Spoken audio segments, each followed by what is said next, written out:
So it's 7 p.m. Let's call this meeting to order. This is the Town of Brookfield Planning Board. This is Monday, April 12th, 2021. We'll go through our roll call. I'm Tim Straz. Ed Comeau. Here. Terry Ward. Here. John Mayer. Here.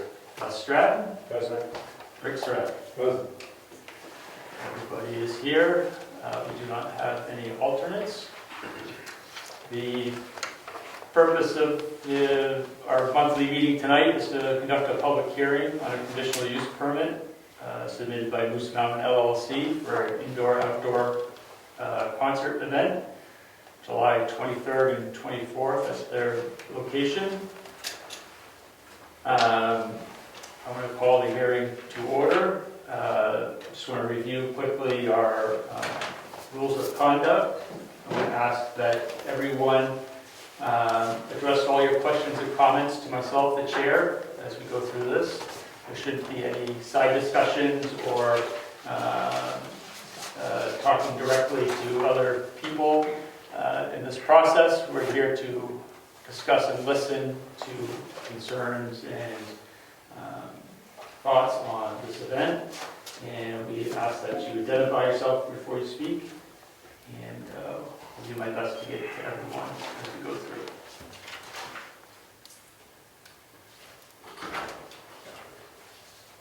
Make sure they sign the sheet. Yes. Come on in, fellas. We have some more chairs we can set up if you want. Thank you.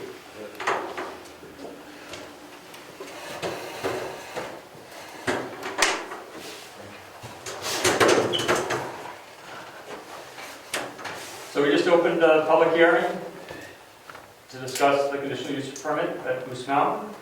And we're going to start off by having the owners give us a brief presentation so that the public is aware of what is the proposal of the permit is.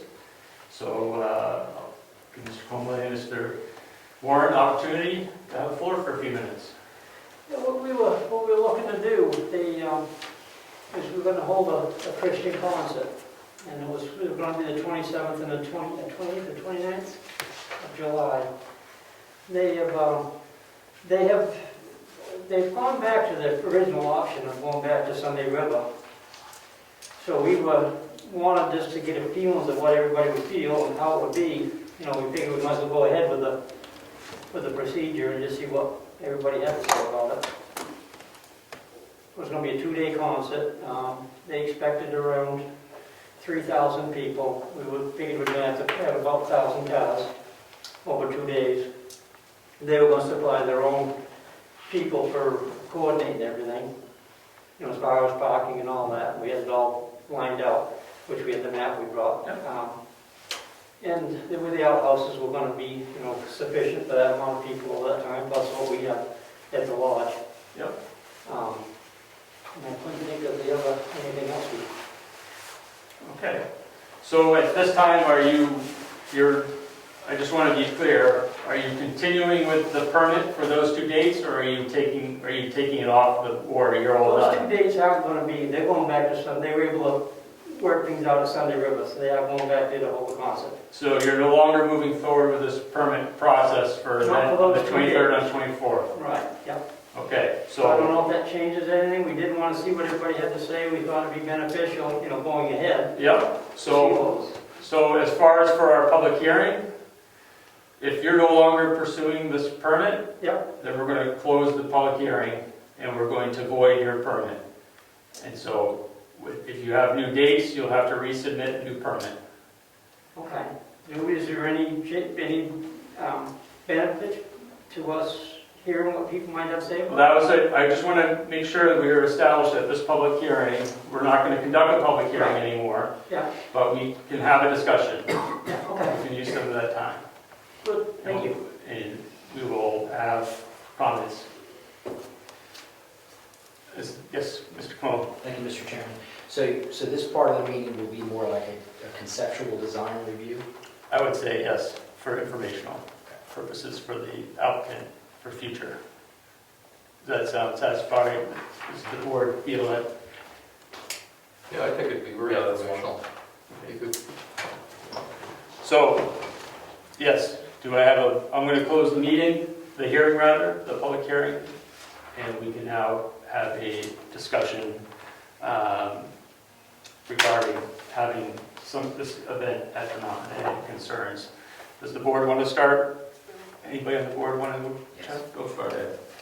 How did you determine how many toilets and stuff and how much parking you needed? Like, mostly the toilets, like, is it 10 porta potties? Like, how did you come up with the amount of toilets? I don't know what their formula was. They had a formula for how many they were gonna need for the amount of people. Like I said, I didn't continue the discussion with them at that time. Typically, I think it's like one for every, like 50 people on an event like that. I think they stage. Okay. Now, parking, may I continue? Yes, you may. Now, parking. Yeah. If a condition was put on you to not park on the road, do you have specific We areas? have enough of that, You yes. do have. Yeah, we talked to John across the street. We had 100 over there. We had a map drawn up. I think we had close to 800 spots. And then the abutting property next door, we figured we could put the overflow up there, which abuts us. Can I continue? Yes, you may. What about the times of the concerts? Because I think some people would probably... They were looking, they usually get started around 10 in the morning, and they usually ended everything by 11 o'clock at night.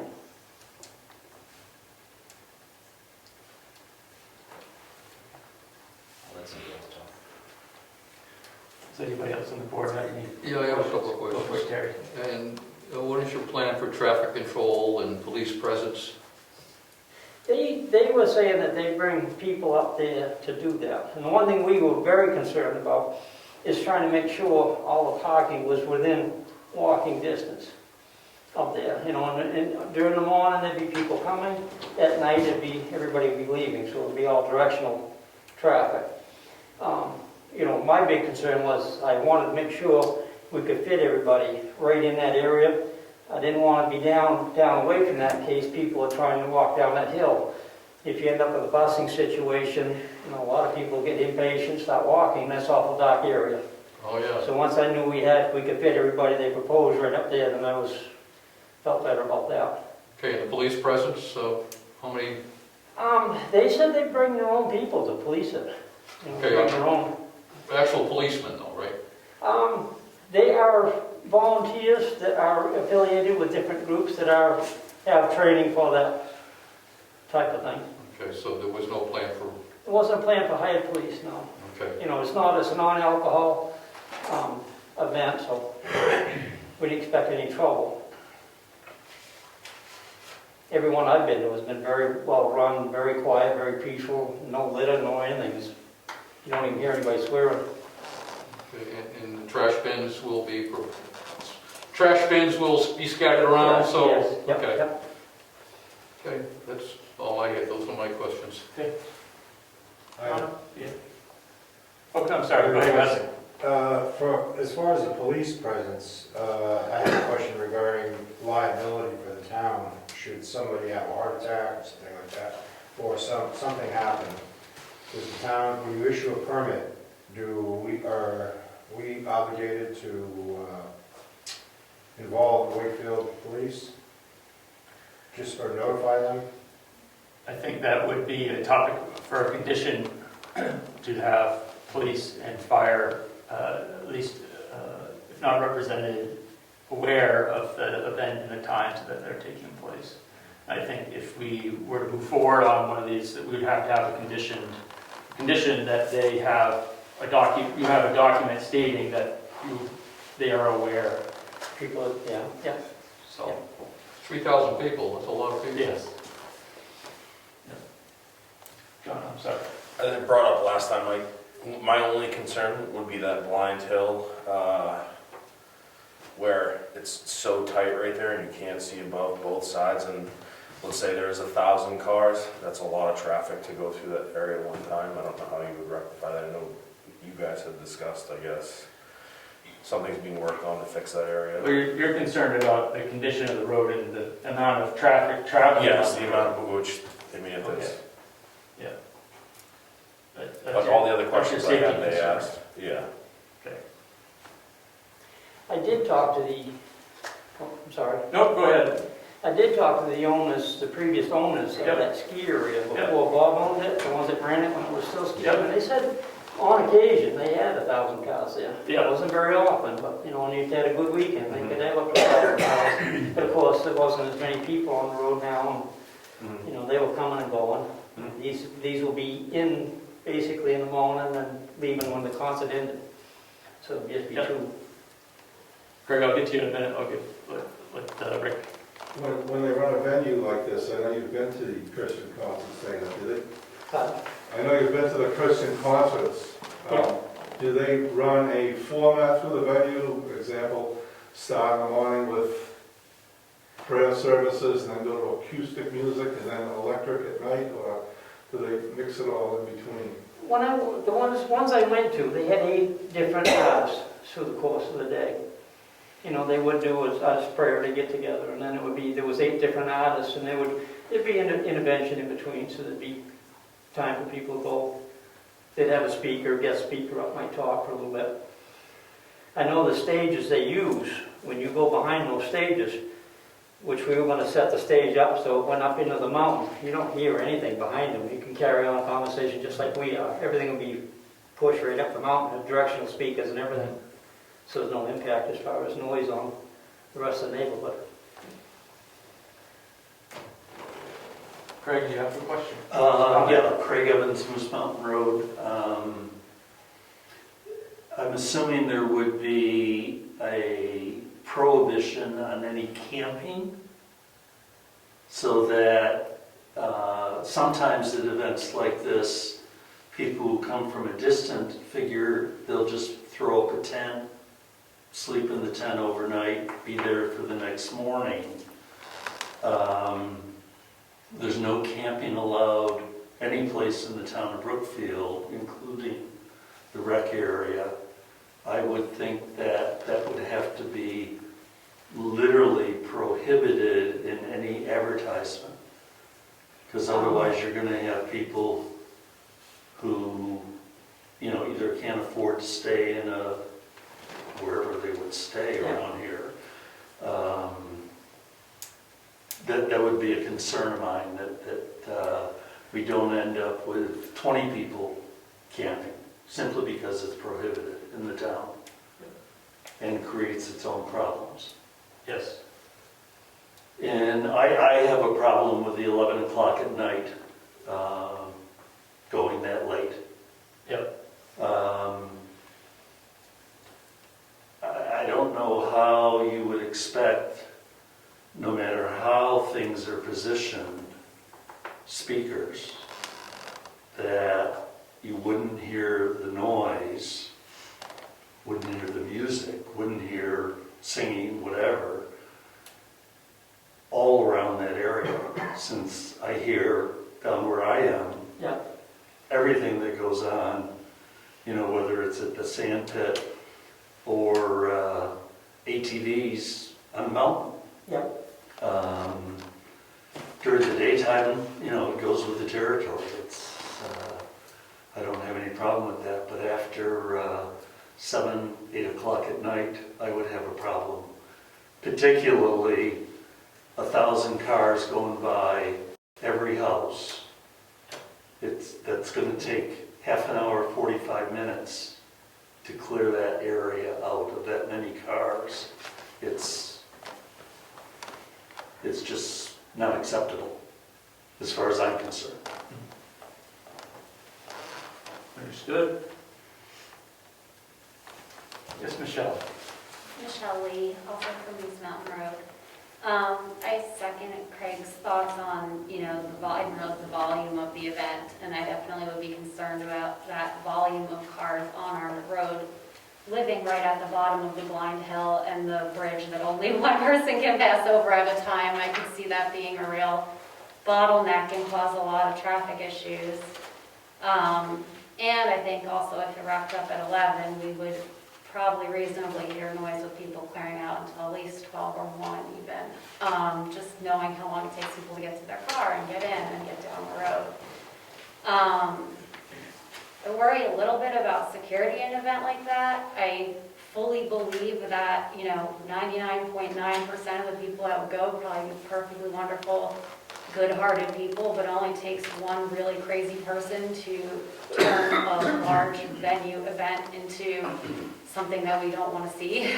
So I would definitely be concerned about what kind of security you're going to have at something in case, something really awful, someone decided to target an event. That's obviously just me being nervous and pessimistic, but I'm having a hard time hearing it. I did get my hearing aids all fixed up, and then I set them down somewhere where I wouldn't lose track of them. And masks make it harder. But Yeah. yeah, I definitely would be worried about security, I'd be worried about traffic and the timing, and about the, noise pollution also, just figuring out a way to limit the impact on what's going to happen with the traffic on the street and cars parked on the road and all that sort of stuff, would definitely be things we'd be concerned about. Okay. Yes, Ed? Does the operator of the event, yes. are they gonna show insurance? Do they have insurance? Yes. They do. Yeah, well, there's an event insurance, which is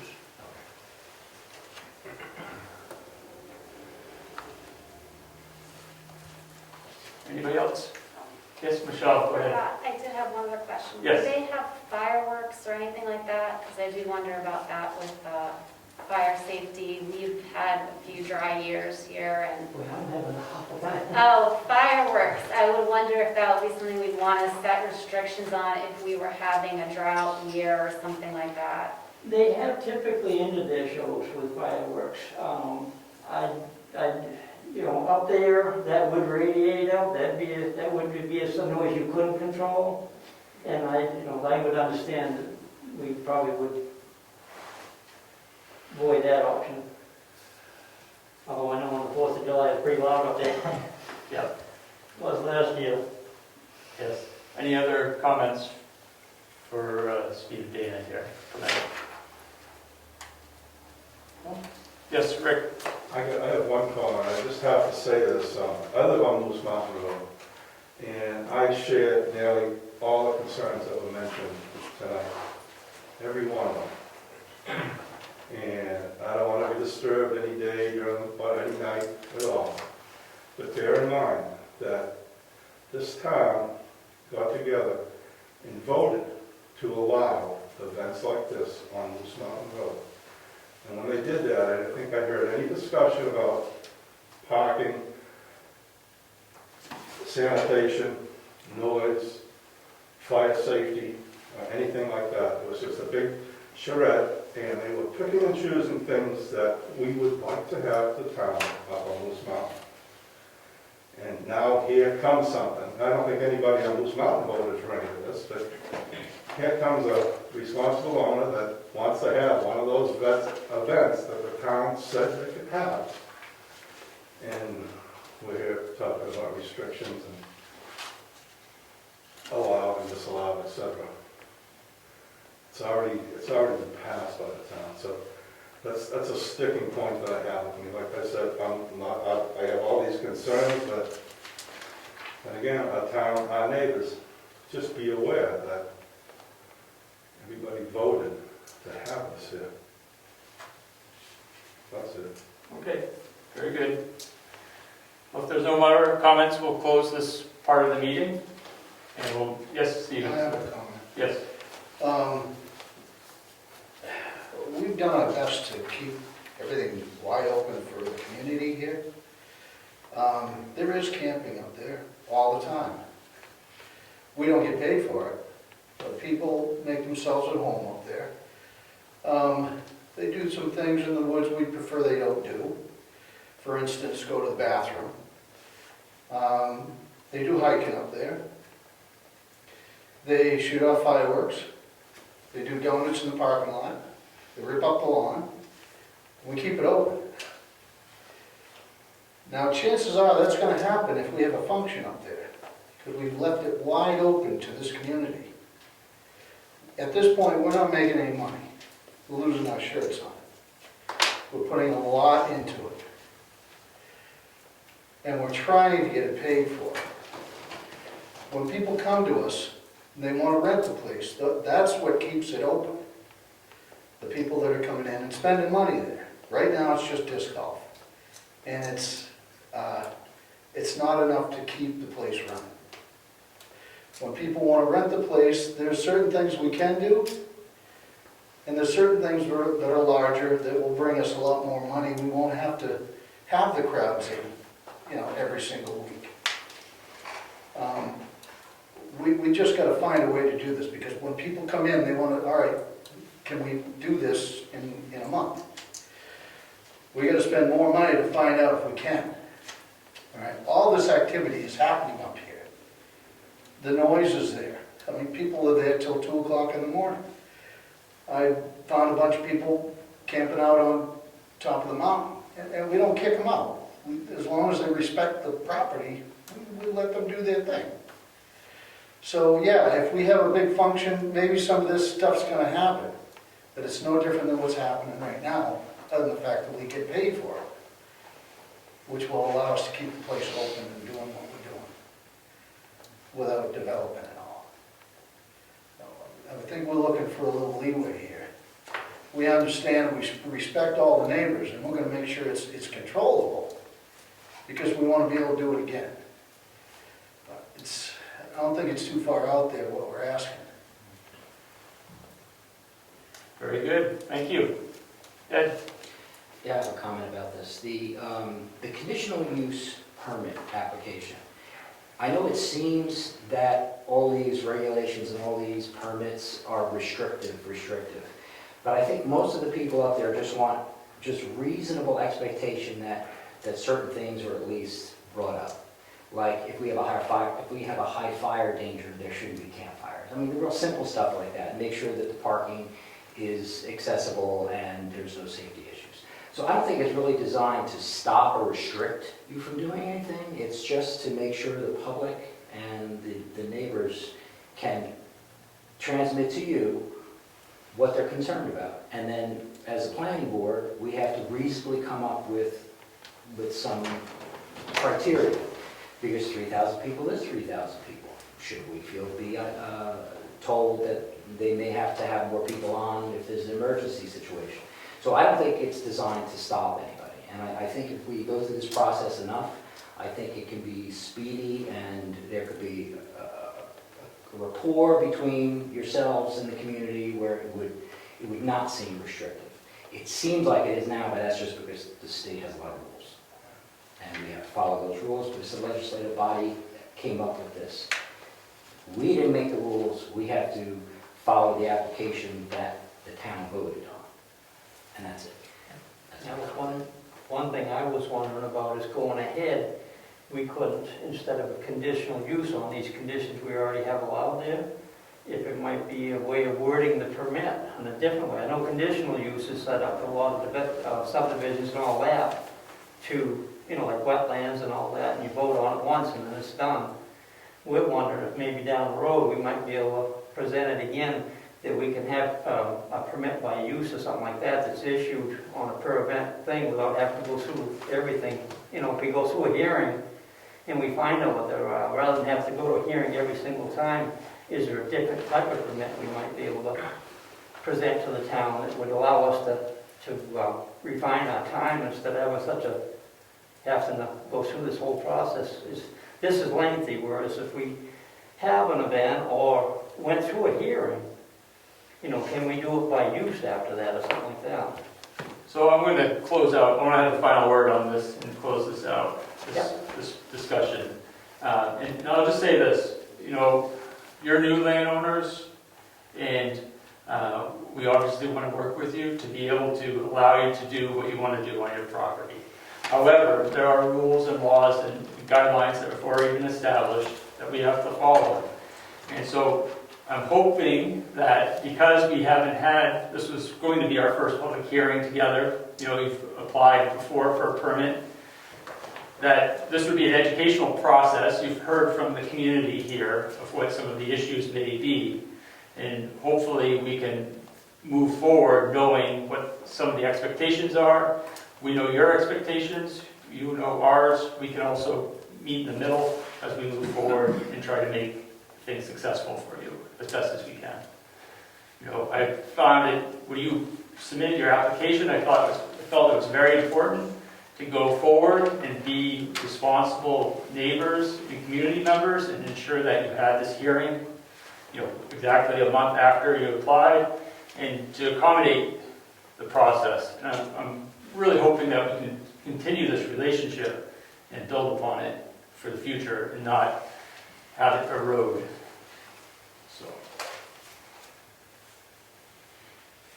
let's move on.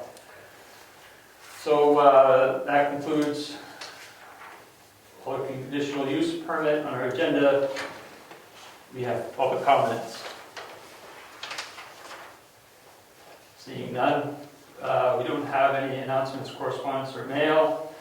So let's review and possible approve the minutes from April 5th, 2021. Mr. Chairman, if everybody has reviewed the minutes already, I'll motion to accept the minutes of April 5th, 2021 as I'll presented. second. Is there any discussion? All those in favor of approving the minutes from April 5th, 2021, please say aye. Aye. Opposed? All right, so moving on to our skill building session. First item is review Article 5, Zoning Board of Adjustment. Everybody had an opportunity to look at, I forgot to print it out. Section 5 of the zoning. And that would be zoning board adjustment. Yes.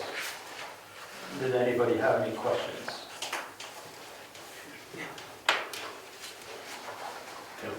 Yes. I just want to say thank you, everybody, for the time, for coming in. Even though it was just an exercise for us, for all of us, I really appreciate everybody listening to us and the time. Yes, thank you, Dana, for coming down. It's nice talking to you guys. And thank you very much. Have a good evening. Thanks, good night.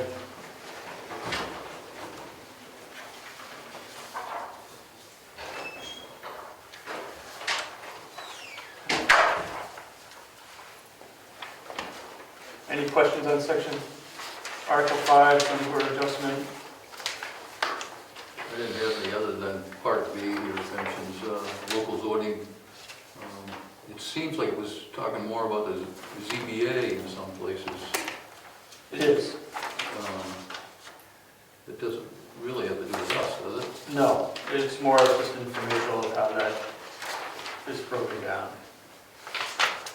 The only question I had is, it says that it operates with 5 members. But do we operate with 5 members in town, ZPA, to the selectmen? Yes. We do? Okay, I'm sorry. I didn't recall. In my mind I had 3 for some reason. Go ahead. I had an idea. Yes? Is it possible we could table this and then invite the zoning board to come in to see if they see any problem with it? Oh, of Since course. they do Yeah. it on a consistent Yeah. basis. Well, this was just the kind of the informational for us to, just to review. We would just look into it. All right, yeah, we can put that on. Because they may see changes that they may want done. I've only been to one zoning board, so. Well, maybe we should all get together and say hello. Put it on the agenda and see if they'll come and visit with us. And there are specific rules to do that, posting rules, since you have two boards. The zoning board's not elected. Appointments. And they have their own rules and procedures, so. All right. So no other questions. We'll move on to B, which is review member process binders and discuss updating materials. Rather than review binders, I'm going to suggest that we put together a list of what should be in binders, and we'll put the date of the most recent version, and we'll send it out to everybody. And then, yes, sir. Would you like me to take the action item of, how many books do we need? 1, 5 of us. We need 5 books, correct? Right. Do you want me to just put together 5 books and make sure everything's up to date in it and then distribute that, or? Let's hold off on that because I have, I have the zoning ordinance, which hasn't been uploaded to the website yet. And I would like to double check our rules of procedure, make sure that's current. So I think if we could just compile a list of all the documents to start with, and then we'll assign, put the latest version on it, and then we can, from there, we'll roll forward if that seems fine with You'll everybody. probably ought to do 6 books anyway, have an extra. I literally just made mine like Yes. 2 months ago, Right. so. Well, that's why I was thinking, if we make a Yeah. list, then everybody can check against the Yeah. list to make sure they have what's current, and obviously the zoning ordinance will have to be fresh. Right. If you would try to remember that when you update from the 2 things that were passed at town meeting, Yes. and if you have it certified by Virginia for the archives, Yep. there should be a fresh copy with original signatures and original certification. I have that right here. However, I have to scan it, so I have a digital copy. Virginia and I were at a bit of 2 different roads as to what should be done. So I got her to stamp it, but I have to digitize it. And then I'll give you the copy. So you're not, okay. So there's 55 pages here. We signed 1 page. So I'm going to scan the 1 page and then I insert see. it into the Yes. digital Okay. document, and then we should be square. Great, thank you. You're welcome. And then I'll send it out to, well, we can print it out here, and everybody can get a fresh copy. Because I just didn't know what changed from 2 months ago as to what we would. Yeah, that's where we're planning to put the dates of the most current version on it, so you can check it against whatever is on the footer of all your stuff there. All right. So moving on, offices, I sent a link in the meeting email about the OSI Spring 2021 Planning and Zoning Conference. It's happening Yeah, I saw that in May. in right? May, Yeah. yes. One of the items on the email says, somebody can put together the names and emails of all the members who want to participate and send it all at once, which I was going to do.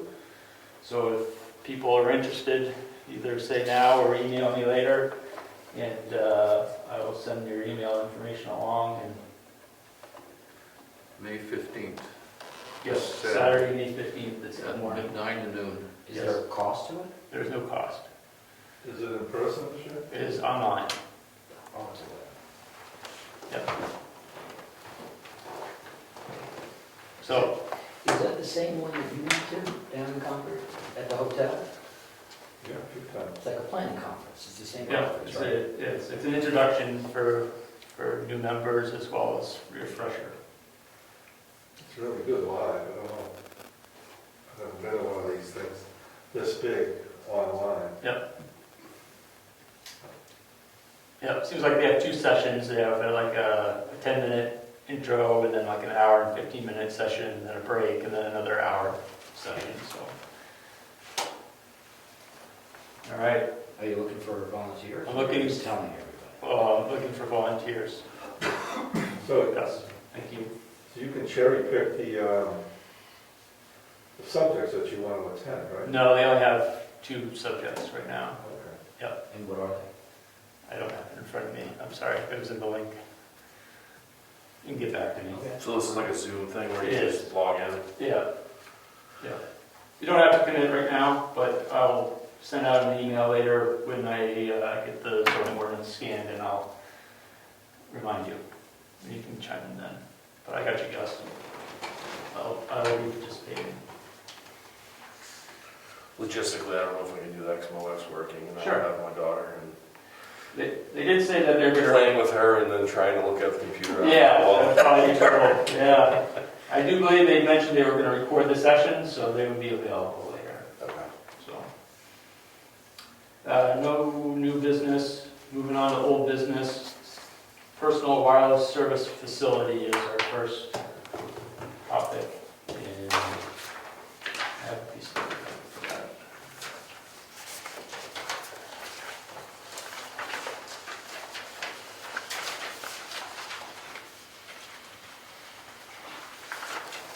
So where we left it last meeting is that we talked about having, or we decided to move ahead and have the Municipal group look over our zoning ordinance for personal wireless service facility. And I sent Laura Spector an email asking her to look over it and give us her feedback. And I have her response, which I'll read. She writes, "Your ordinance suffers from the same basic flaw from which many ordinances suffer, a failure to distinguish between co-location, modification applications, and new facility applications. Basically, you can review a co-location modification application only for compliance with building permit requirements. You can fully regulate new facilities. I have a few concerns with other provisions of the ordinance, even as they may apply to new facilities, but those can be hashed out in a rewrite. They are, 1, does the town really need to get on the property to monitor noise and radio frequencies? Those are older concerns that I don't hear about much these days. And 2, I'm not sure you can require insurance, much less the submission of proof of insurance." She writes, "OSI was supposed to develop a model ordinance, but I'm not seeing one with a quick Google search. One of us should probably reach out to see if there is one. No need to reinvent the wheel. Let me know how you'd like to proceed from here." That's good advice. That's what I said. Well, the OSI, maybe there is one already that we can just use. That would save some time, wouldn't it? Right, Well, I mean, may I speak? absolutely. So the Tamworth, did everybody take a look at that? Did you see how detailed that My is? word, yeah. So I know we had discussed the Wolfboro one too. Can we submit either one of those or both of them to her and have her review those and see whether she has any problems with it? Oh, to see if it could be adjusted to our purposes? you mean? Right. I don't know. So she, God, it would take her 3 hours to read the Tamworth one. she said there were 3 things that we can, if we have a new facility, we can Use a building permit. use the building permit. And what was that about what was it? It was something something. Well, she's saying that if there's a co-location or modification application, you can only review it for compliance with building permit requirements. And you can fully regulate a new facility. So if we had a tower already established in town, we couldn't put any more governance over it other than building code.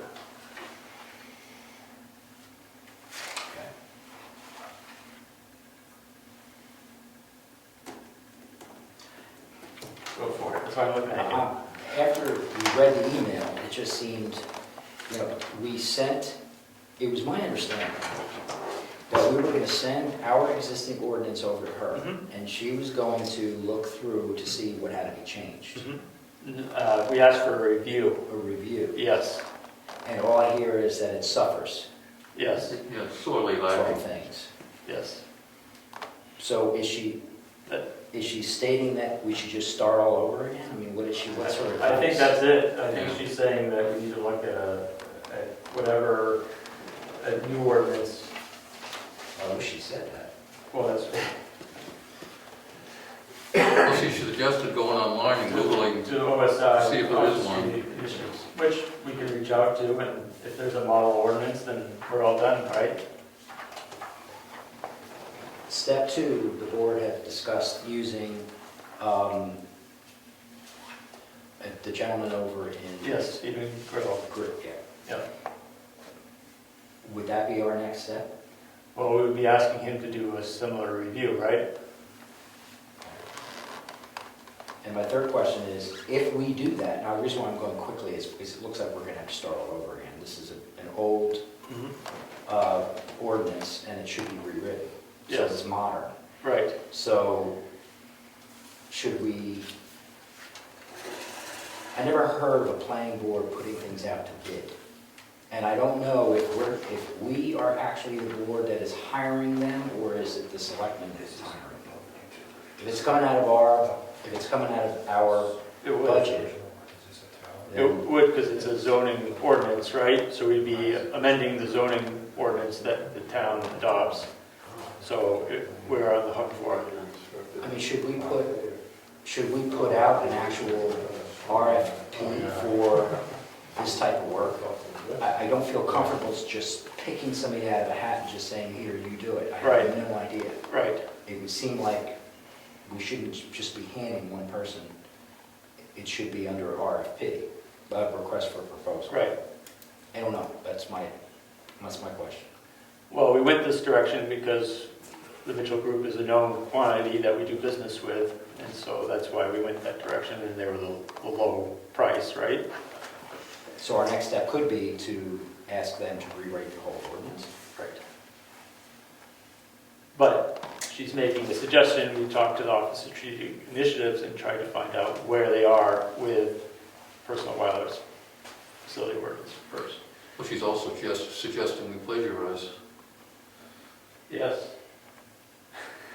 Well, I don't know about that, but yes. Essentially, I mean, why reinvent the wheel? Were those her exact words? Yes.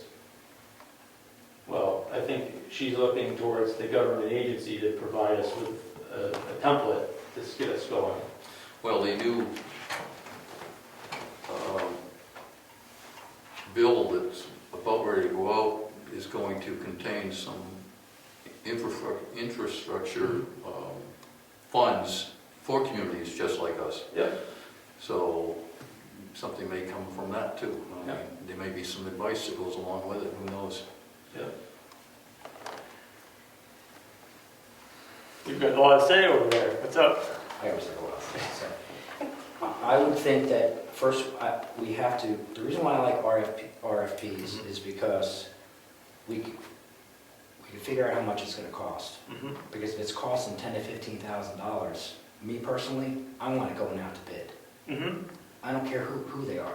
You put it out to bid, or we could waive the bid by state law, since it's that much money, and all decide by vote that we're gonna waive it and why we're gonna waive it, if we think the Mitchell Group is gonna work. But I think we need to get some type of idea of how we're gonna function with that much money, rewriting a whole ordinance that could have an impact. So I don't know. Well, I think we're probably getting a little ahead of ourselves here. As I with- know. Yes, with that, which is good, because we can see its future. But, no, I think we need to go, I think OSI is the next stop. I think we need to find out from them what their, as Laura's suggesting here, what their model ordinance is, if there is one. And then from there, we'll move forward. Because I'm leery of trying to spend money on something that we really don't have a full knowledge of yet. That was the intent of this first bid.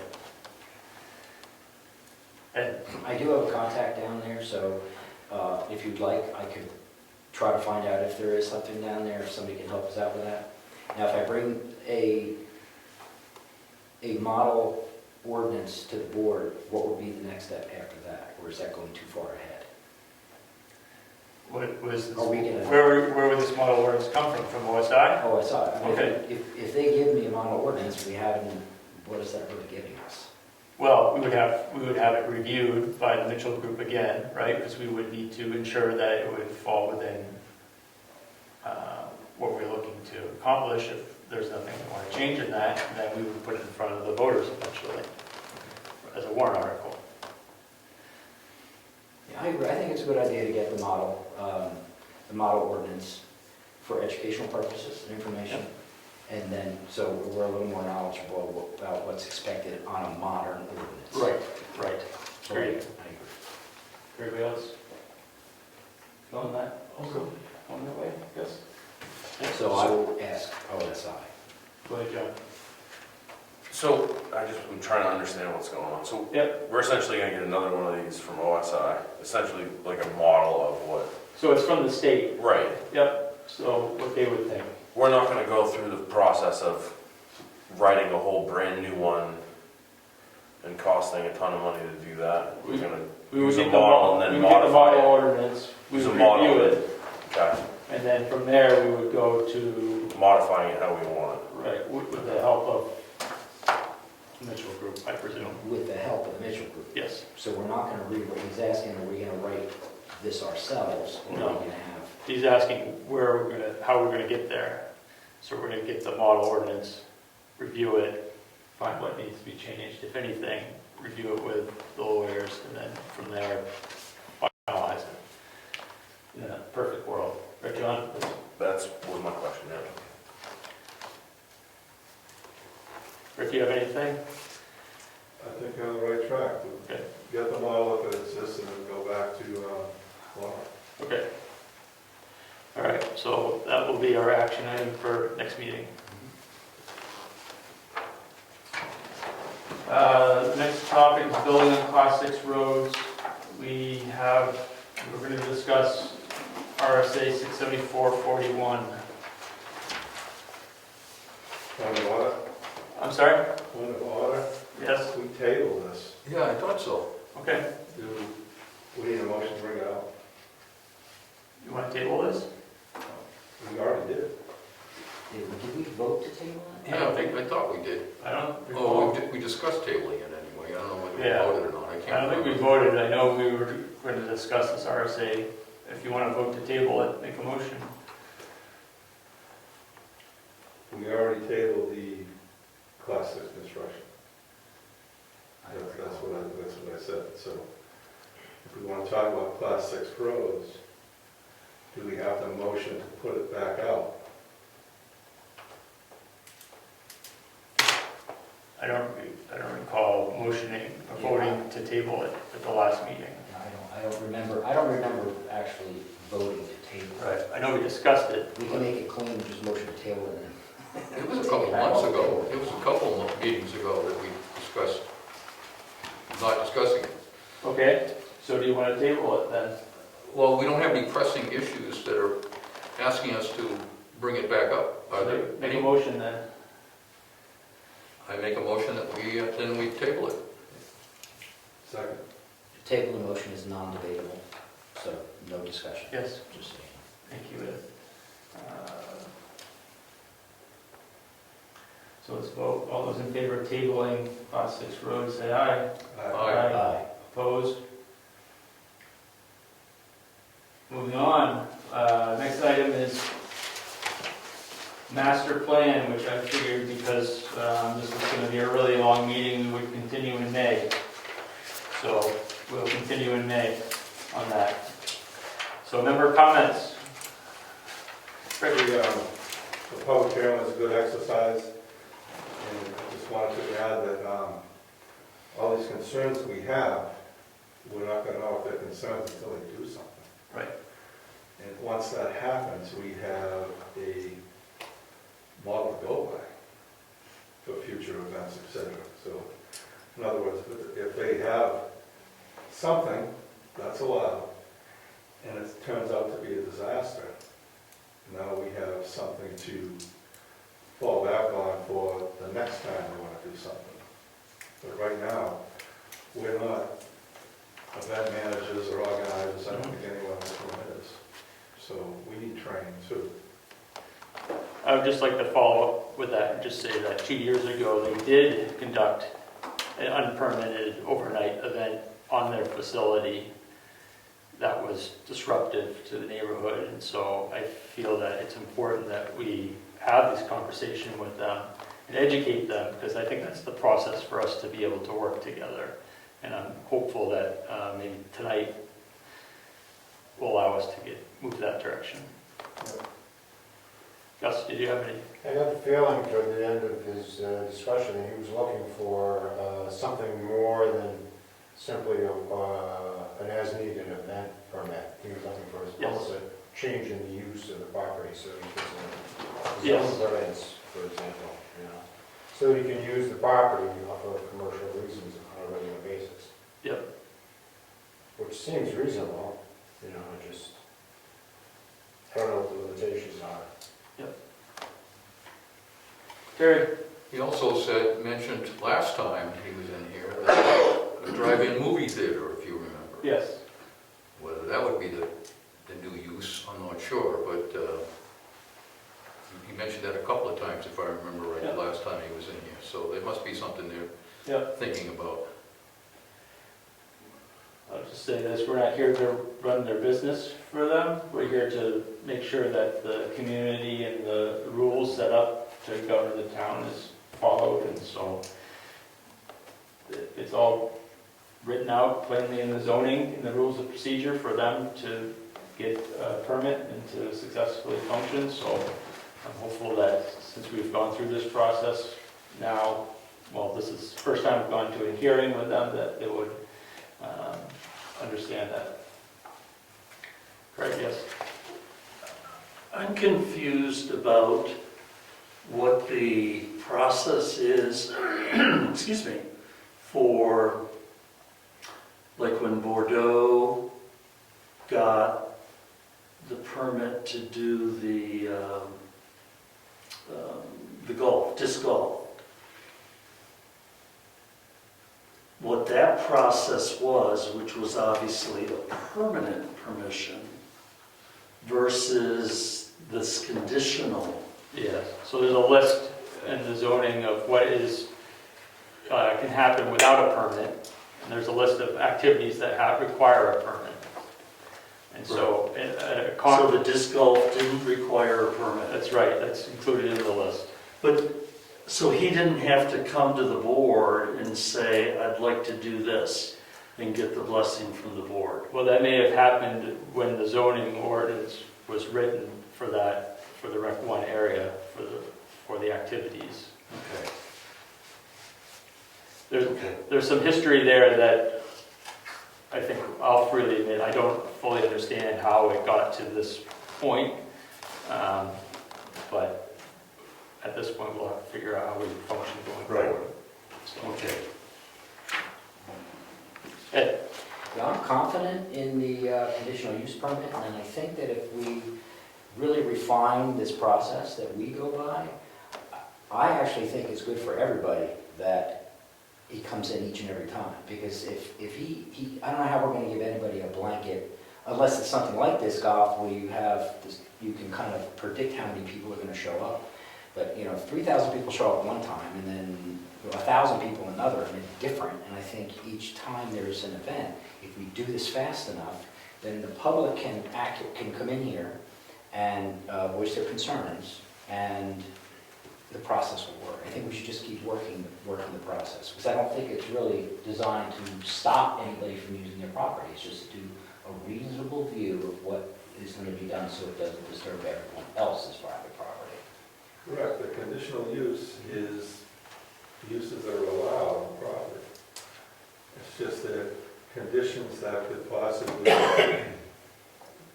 need to give the town a heads up that it's happening, like a concert. So we can make sure, the process, we make sure that everything is going to be in order, so people just don't show up. We have a warning. That's the action that we were supposed to be taking tonight, should he have been going forward with his concert. So we want him to come in every time. Now, he can come in and apply for a series of concerts and not have to come in for every one. Yeah. But everything he wants to do, that's on the conditional list, he has to come in for a permit. I would assume after we do this a couple of times, we're gonna have a template for what we know is gonna need to be done. And it shouldn't, I mean, it should be more streamlined and smooth for them, I would think. You know, this is a learning experience for both sides of the parties here, and I'm glad you brought that up, because I feel, Ed and I were talking about it before the meeting, you know, really, I think this is an opportunity to kind of refine the process. It seems to be fairly vague, and it could get a procedural overhaul, I think. So it's a little bit clearer and a little bit easier for everybody to understand the process. You know, I certainly had some questions going into tonight on how we were going to action on conditions going forward, if the conditions were set. So there's nothing in our rules of procedure about how that is supposed to happen. So Right. I think we'll put it on the as new business for next month, and we can talk some more about this, because I think it's a good opportunity to refine the zoning. We'll get good at it. Because basically, when they have an event, it's, the same conditions are gonna apply. Yes. Talking sanitation, safety, noise. Yep. So I think it's a good opportunity to refine it, and I hope, we'll do that moving forward. That's all for member comments. The next meeting is May 10th at 7 o'clock. This meeting is adjourned at 7:55. Hopefully it's May.